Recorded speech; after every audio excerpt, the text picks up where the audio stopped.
I woke up in jail. Well, you can't say you didn't deserve it. At least just a little bit.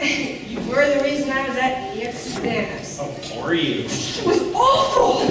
By the way, how did you get out of jail? I don't think you ever told me. It did take a little longer than I thought it would. There's the Goshen jail in those days was by no means the most perfect stronghold devised by man. In the end, all it took was pretending to be murky and defeated until they let their guard down. Granted, it took until July, but then it was simply a matter of picking the locks and slipping out. I was walking along a creek on my way back to British Army when I came across some soap and a razor, someone had left by a pool in the stream. Now, what I should have done was move along, but I hadn't had a bath for 6 months. I just finished my bath when I bumped into the owners of said soap and razor. Hey, what are you doing with my pa's razor? Hey, get me out I of have this. to drag you up to the house. I didn't know it was your pa's. If anyone's fool enough to leave his razor lying by the stream, he should be thankful the first tramping soldier who comes along and simply uses it instead of stealing it, as he doubtless will agree when I tell him. Captain will have to take him up to the house. He's a soldier. What if he's an outlaw broke loose from the Goshen jail? Looks mighty white-faced to be a soldier to me. You wouldn't be sunburned either if you'd been struck down at Christmas and confined to your room ever since. I've only been able to move around since yesterday. What's your name? William Shakespeare. I never heard nobody by that name. It's a well-known name in my part of the world. I still have half of mine. Oh, come on, George. Are you going to stand here gabbing all day? He told us who he is, and Pa's razor's safe. If we don't get a move on, we're going to miss our chance at rest and be thankful. On your way to rest and be thankful. There's a party up there tonight since the 4th of July, and the colonel's getting married. We were thinking, since they're short on help because of the war, we could get in and wash dishes or something. And if George washes up real nice and uses Pa's razor, he's going to be a waiter. Shut your big mouth, Johnny. You got to tell him everything you know? You better get out of here real quick if you know what's good for you. Pa get rest and be thankful. I should avoid it then. Well, maybe not. There's food at parties, and Richard wouldn't be marrying Ellen if it wasn't for me, and, well, it's Barbara shit to be there.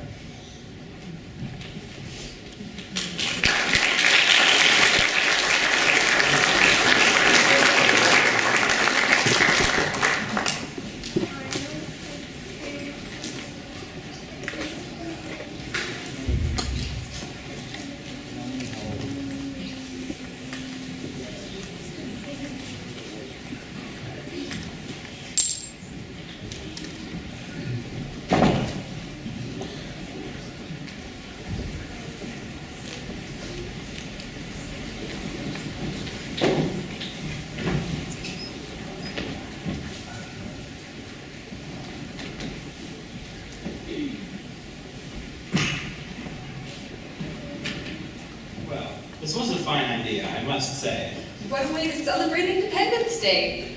Sarah, you're wedding tomorrow. This will be your last real Independence Day. I think it's time to get the dancing! Oh yes, everyone inside, it's time to begin the dance.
Well, I don't quite know, sir. I was cleaning up, sir, and I saw this person with a British uniform on, sir. So I knocked him down, sir.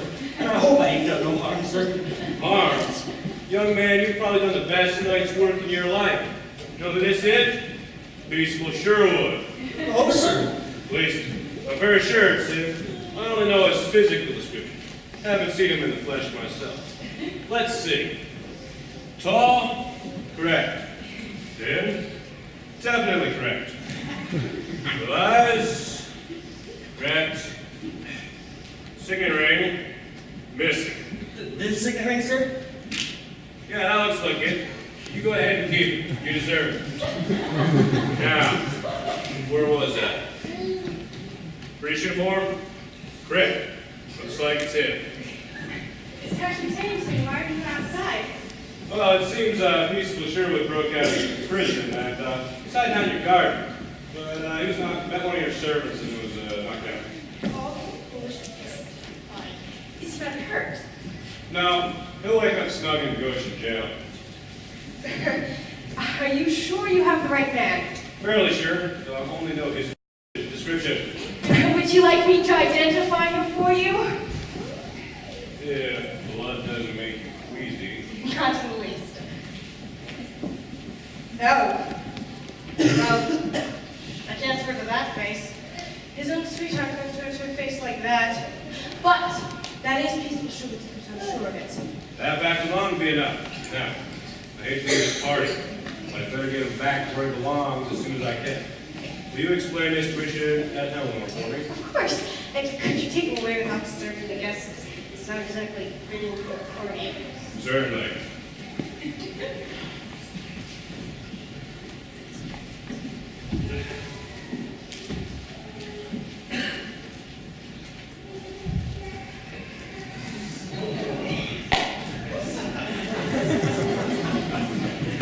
Now I'll attend to you.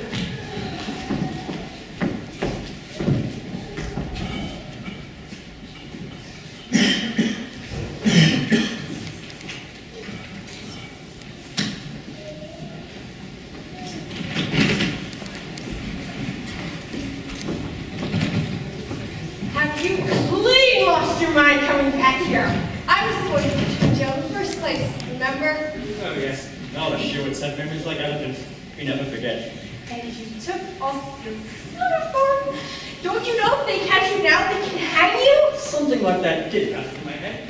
I even prepared a farewell speech to recite at the gallows while you were identifying George. Stop talking nonsense. What am I going to do with you?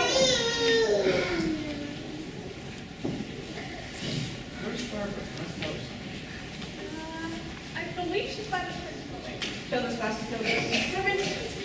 Good news, Barbara? That Peaceable Sherwood broke out of jail at last. I thought you should know so we won't catch him nowhere. Truly kind of you, but a bit late. She's come already and going back again. Come already again. What? Going back again. You stopped on her and some change and took him back to the Goshen jail. Hey, do you expect me to believe he was just hauled off without the slightest disturbance? And I asked her to not to disturb the guests. You asked him? I was there. I saw Terry outside examining the body. And he asked me to identify for him. Asked you to identify him? Poor Barbara. You have the worst luck with that man here. Richard, he isn't any man of mine. Then why would he hide in our garden then? Tell your brother, like a good girl. What did he come to bring you, a wedding ring? There is no question of me marrying him. Of course there isn't. You're going to. After all, who spent the last 6 months staring down the Goshen Road? Richard, be quiet. Who made me throw away half my winter trying to get him released or exchanged? What a waste of time that was. They'd sooner turn the devil loose. I was so grateful for him for saving my life. I was grateful too, but it didn't make me stop and stare at the jail like it was my hope of heaven whenever I went to town. I never did any such. Who always gets what he wants, Barbara? Richard, stop teasing your sister and come join the dancing again. Can't you see that there's a footman over there who can hear every word you're saying? Eleanor, you're beginning to sound wifely already. This instant. And it's high time the footman had this number. You, George, finish there and follow me to the pantry.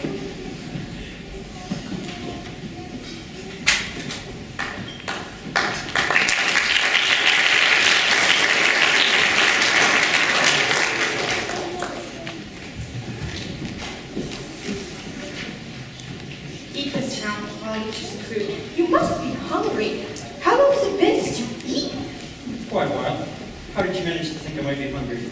But of course you would. Would you mind if I get into difficulties now and again after we're married just to see you rise to the occasion? Our butler's in the stable saddling the horse with you. I told him you were tired after your fight with Peaceable. What are you going to do with me, Barbara? With a good horse, you should be out of reach by the time Tarrington reaches Goshen, although he's sure to raise questions when he finds out it's only George. You're avoiding the question. But he will admit that the man I examined was so cut and mauled that I couldn't swear to his face. Who spent the last 6 months staring down the Goshen Road? It would be more difficult to explain why I didn't recognize you when you came so light, but I can say... Why did you make Richard throw away half his winter trying to get me released or exchanged? But I can say that the lighting was low, and your voice was disguised, and you begged to leave immediately, and I let my sweet innocent go. Richard won't believe a word of it. He'll have to listen in public, though. He won't in private. Why did you stay at the jail whenever you went to Goshen? Take that. I have to go. The desk decided to look for me if I'm not around. Who always gets what he wants, Barbara? Are you going, Captain Sherwood? The moment you answer this question, who always gets what he wants? Peaceable. Not now. Sometime when the war is over. Who always gets what he wants? When the war's over, dears? When the war is over, dearest. Remember when Richard asked if I came to bring you something? Yes? Yeah. Keep that until I can get back with the real one.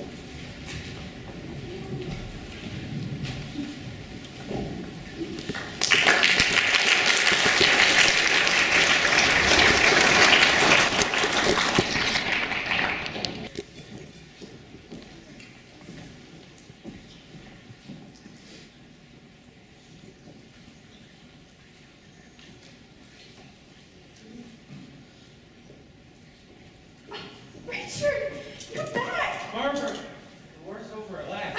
Is it true? It's true, it's really over. They were ringing the bells in the city all night before I left. The war is really over. You can take that preposterous ring off the chain under your bodice where you fondly supposed you've been hiding it all these years, and put it on your finger if you like. What finger are you talking about? My dear sister, I may seem 97 years old and falling into more decay every minute, but I was young myself once, and somewhere a faint gleam of intelligence flickers into the ashes. Don't look so white. Wish you all the joy in my heart, and I even brought you a wedding present. What? If you'll excuse me, I'm going to go wash the dust off and say hello to Ellen.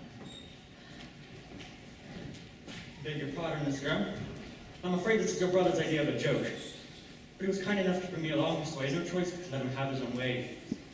I was afraid I'd have to fetch you down a ladder and carry you off in the saddlebow while Richard and your father pursued us like the ground in Sherwood's full.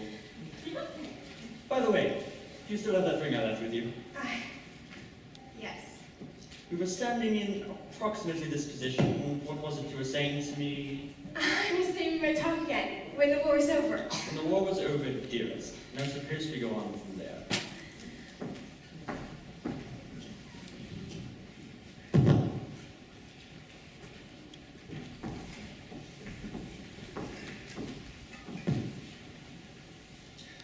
That was pretty good, if I do say so myself. That's what you want to think. Not the way I would have done it. And so ends the story of the campaigns of certain military persons during the Revolution. And I can tell you with confidence that they all lived happily. Ever after. The end.